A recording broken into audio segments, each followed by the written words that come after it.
Respected dear family members, my pranams to you.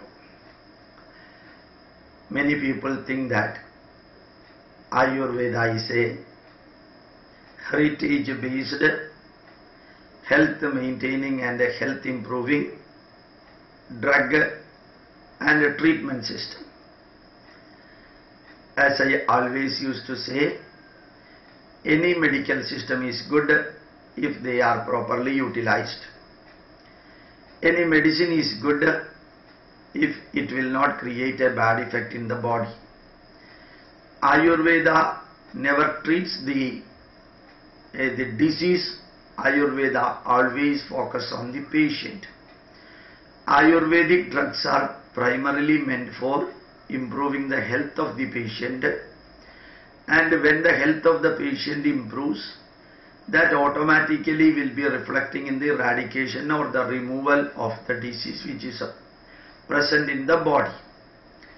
And when we eat or consume or use Ayurvedic drugs, generally that will be giving a positive effect on the health of the body, and the healthy body automatically tries to subside or cure the disease which is already present. And Ayurveda has got excellent Patya based rules that when you are eating, when you are consuming the Ayurvedic drugs, you have to make the body prepare for accepting that particular drug. If the body is not ready for accepting that particular drug, naturally that drug will not be affecting the body positively and curing the disease. All the Ayurvedic drugs are not good for health. Plant products, all the plant products are not good as vegetables. All the plant products are not so good for treating a patient. There will be poisonous Ayurvedic medicines. There will be poisonous Rasa Chikitsa Sampradaya. There will be poisonous medical component, poisonous component in the leaves of a tree, flower of a tree, seed of a tree, trunk of a tree, bark of a tree, root of the tree. So if they are all put in the Ayurvedic medicines, and still we think that when that Ayurvedic medicine will be good for the health, remember that good for the health is applicable only if you have got a disease which can be cured using this poisonous compound present in that particular plant material used for making the Ayurvedic drug. So if a drug, Ayurvedic medicine is little bit poisonous, that poisonous material is produced for compensating the negative effect of the body created due to the disease of the individual. But if that disease is not there, the patient is reasonably healthy, and the patient has got an entirely different health problem, there if we are using this poisonous Ayurvedic medicine, then it will be dangerous. And Ayurveda will be creating an environment for curing the body that will be taking longer time than the modern English medicines. English medicines effect will be very fast, quick. Sometimes it may be temporary.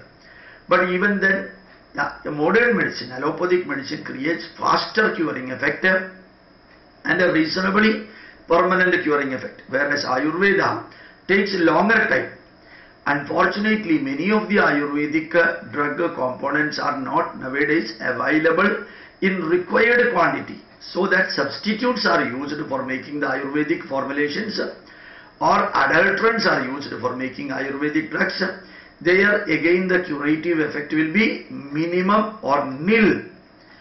And many a times in olden days, patient oriented Ayurvedic drugs used to be manufactured, be produced in the home, or such a prescription will be given, used to be given for the patient, in which the component of the drugs are given, that should be powdered and then decoction or the other drugs should be produced. Nowadays, ready-made Ayurvedic drugs are available in the pharmacies.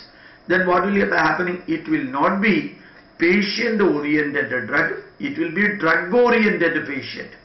Modern medicine works with a drug-oriented patient. Ayurveda used to work with a patient-oriented drug. So if patient-oriented drug is not made in Ayurveda, effectiveness will be minimum. And the quality of the drug will be minimum if the components are not used sufficiently. Ayurvedic drugs have got high level of preservatives. Say for example, BHA, hydroxyanisole is used, TBHQ, tertiary butyl hydroxyquinoline, TBHQ is used, butyl hydroxyanisole, BHA is used, and unbelievable level of bisulfides are used. So KMS is used, potassium metabisulfite. In one of the Ayurvedic drug manufacturer, particularly belonging to Government of Kerala enterprise, majority of the drugs have got instead of 30 ppm, 1500 ppm level potassium metabisulfite in that one. See, permitted level of potassium metabisulfite is something like 30 or 50 or 100. But the potassium metabisulfite which is present in the drug will be 10 times more than that. So that preservative will be killing the curative effect of the Ayurvedic drug. And in many cases unnecessary benzoic acid is added. Benzoic acid, a bitter component which will not be preserving that particular medicine. Still, ignorance leads the knowledgeable people who manufactures the Ayurvedic drug. They do not know what will be the consequence of using benzoic acid. They will be adding that in different types of drugs. There also the curative effect of the Ayurvedic drug will be reduced. Many people produce Ayurvedic soap. Remember that Ayurvedic component present in the soap will not have any effect in the body, and if at all any effect as claimed by the soap manufacturer should be there in the body, then that soap lather should be retained in the body for minimum 15 to 30 minutes. Then only little bit effect will be incorporated in the skin.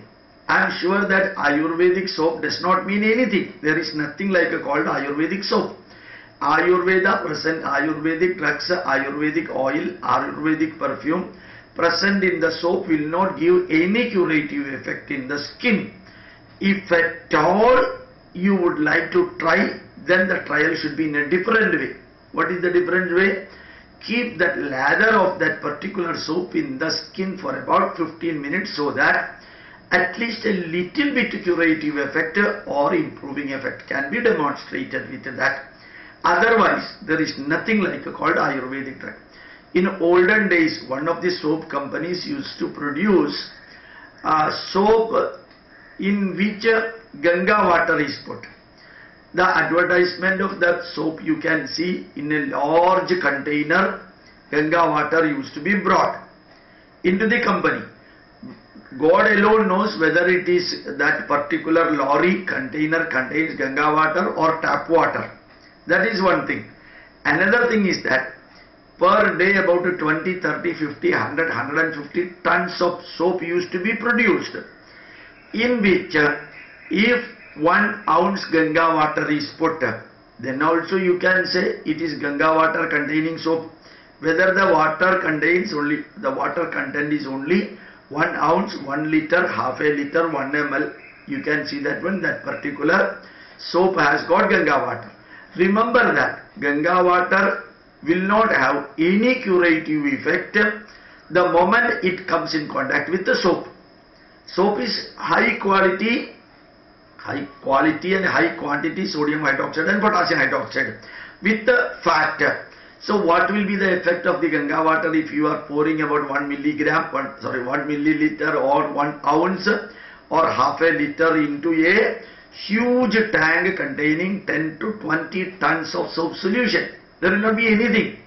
Exactly like this, any Ayurvedic drug, any Ayurvedic oil, any Ayurvedic component, when poured into the soap and then mixed before neutralization, salt formation, or after soap formation, when it is mixed, the high quantity alkali which is present in the soap will be giving a terribly negative effect for the Ayurvedic curative quality.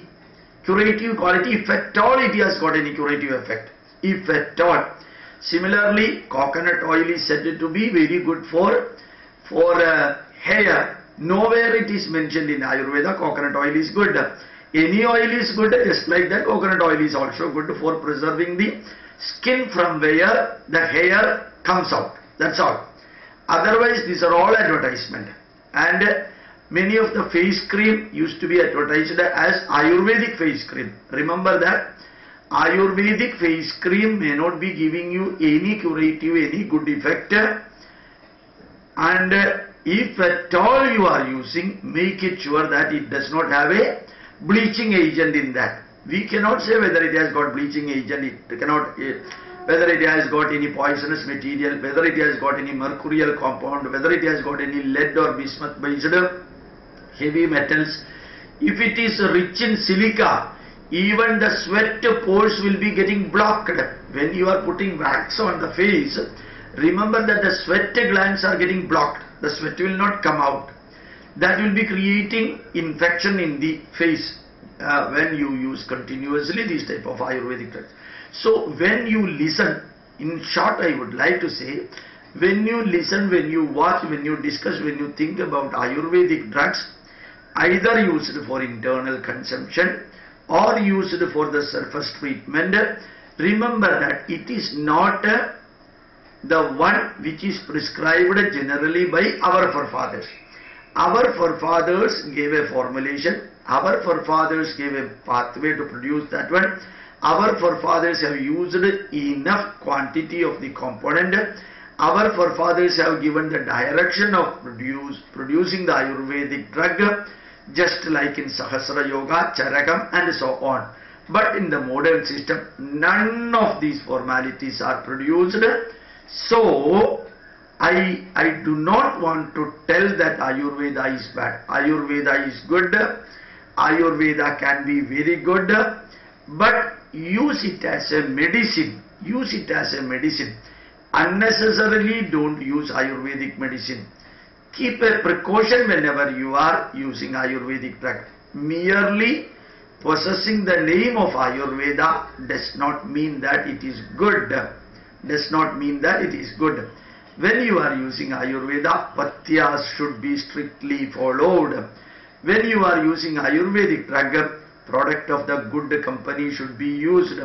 When you are using Ayurvedic drugs, merely using the Ayurvedic drug for your own personal satisfaction should not be done. Many of the modern Ayurvedic doctors, they are not taking their degree in Ayurveda with their Ichha Shakti or interest. They are taking the Ayurvedic medical degree exclusively because they did not get a seat for MBBS or MD. Only because they are not getting the seat for the modern medicine, the second alternative they are going for Ayurveda. So their interest in Ayurvedic treatment system is meager. They want, majority of them are interested in making money. So they may be mixing the Ayurvedic drug with the modern drug, and they justify by themselves saying that one, the ultimate aim of any treatment is curing the disease. So whether Ayurveda is used or modern medicine is used or both together are used may not be a problem. This may be the declaration of the modern Ayurvedic doctors. Remember that any drug, if and only if it is useful, take it. And take with the consultation of the good doctors. I do not know who is a good doctor, who is a bad doctor. Ultimate aim of any doctor is making money, not for survival, but for flourishing economically. So remember, merely having an advertisement, pure Ayurveda, active Ayurveda, heritage Ayurveda, and with a picture of a sannyasi or a rishi or a palm leaf manuscript, these are all used for cheating the patient, cheating the client, cheating the customer, and projecting our ancient good heritage in a wrong way. For in the name of Ayurveda, many things are happening. You should be careful. Why I am telling you should be careful? Ultimately, the sufferer or the benefactor will be the patient themselves. You should not be a sufferer when you use Ayurveda, and you should get a benefit out of that one. Many drugs are being advertised in the name of pure Ayurveda, active Ayurveda, simple Ayurveda, heritage Ayurveda, and so on. These are all advertisement. These are all not information passing to you yourself. Be careful whenever you are using Ayurveda. In short, I would like to say Ayurveda is meant for improving the health. Ayurveda is not generally meant for treating the disease. When the health is improved, automatically the disease will be cured. This is the principle of Ayurveda through balancing Vata, Pitta and Kapha, three prime constituent of the bodies, which should be balanced. Nothing should be elevated, nothing should be depressed, it should be balanced. That is the Ayurvedic treatment method. With these words, I would like to inform you that one, good food, appropriate quantity, appropriate exercise in needed quantity and quality will be the best method for treating the body. Unnecessarily don't take any medicine. Your body will automatically cure majority of the problems that you have got. Only thing, you have to wait for few days and then only consult a doctor if you have got the patience, if you have got the courage, if you have got the self-respect. I use a wrong word here, self-respect. Your body, if you have got a respect towards your body, I am very sure your body will cure 90% of the abnormalities. 10% you will have to go for the doctor, and inevitably in certain cases, 10% out of the 10%, sometimes surgery may be needed. That also you should do. But consult good, nice doctors having Satyam, Dharmam, Niti, Nyayam. So consult one or two or three doctors, either over telephone or through systematic way. Then only march forward for the surgery or for taking the medicines. Thank you very much. My pranams to you.